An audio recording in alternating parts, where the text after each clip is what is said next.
birinchi savolim konsert nomi bilan bog'liq. Ko'rgim keladi. Kimni shunchalik ko'rgis keldi muxlislaringizdan tashqari?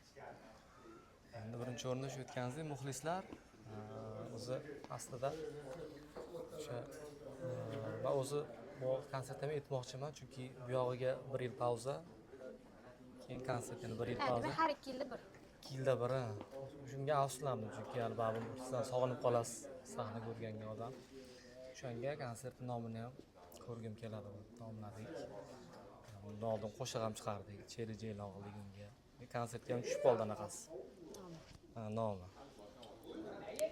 Shu sababdan qo'yib yubordik nomini, ko'rgim keladi. Demak bu aniq bir insonga atalmagan. Umumiy. Oldingi Bahrom Nazarov bilan hozirgi Bahrom Nazarov farqi nimada deb o'ylaysiz? Yoshda qaradik, 40 dan o'tdik. Endi nima deydi? Yosh ham ulg'aydi, qarashlar o'zgardi. Hayotga bo'lgan. Shunaqa.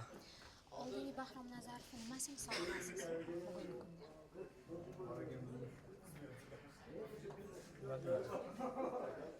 Baribir yoshlikdagi shijoat sog'inadi ozgina.